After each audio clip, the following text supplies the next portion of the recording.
So, yun mga kauma, oh, yung puno ng jackfruit o langka ay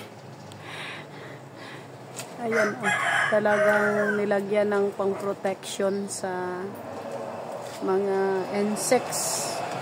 So, ayan, pinatanggal ko kay Kuya Bogs dahil talagang nabulok na ata yung laman niya sa loob.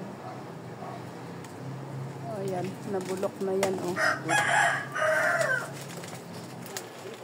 So, ayan na siya mga kauma, oh. Dahil na sobrahan ng ala, nabulok na. Yung isa, mabubulok na rin yan, Bog. Hindi kulak eh. Ah, oo. Ay, hinog na sana, oh. Laki na. Sayang. Hindi napansin niya na nabulok na. Ang dami niyang bunga, mga kauma, oh. Yan pa, oh. Ang dami niyang bunga. No? So, ayan pa, oh. Okay. Tapos, ayan, oh. Ang dami talaga yung bunga kahit maliit lang yung puno niya, oh. Ayan, oh. So, ayan.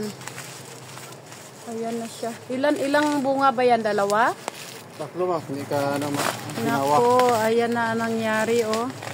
Kasi 4 na piraso pala sa isang sako lang. So, ayan, oh, nagkumpul-kumpul sila. Kaya, hindi talaga ito makahinga. Ito, pahinog na ito, Bog, oh. Pahinog na siya, oh. Oh. Diba? Sayang. Oh, pop. Oh, ayan, hinog na. Sige, lagay mo na. Lagay mo na. Huwag mo na ihata. Ayan. So, ayan siya mga kauma, oh. Hinog na rin.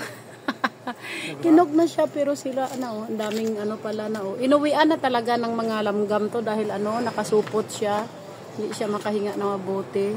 O, ito, masisira na rin lang ito. Sayang lang. So, tingnan natin. Ito, oh. Ay, hinog na. Ano ba yan? Hindi naman siya hinog. Hilaw. So, ayan, yung isa, oh, nabulok na. Ayan, oh, yung isa. Bulok na. Ayan, oh. Tanggalin mo na, Kuya Bog. Paltuan, ma'am.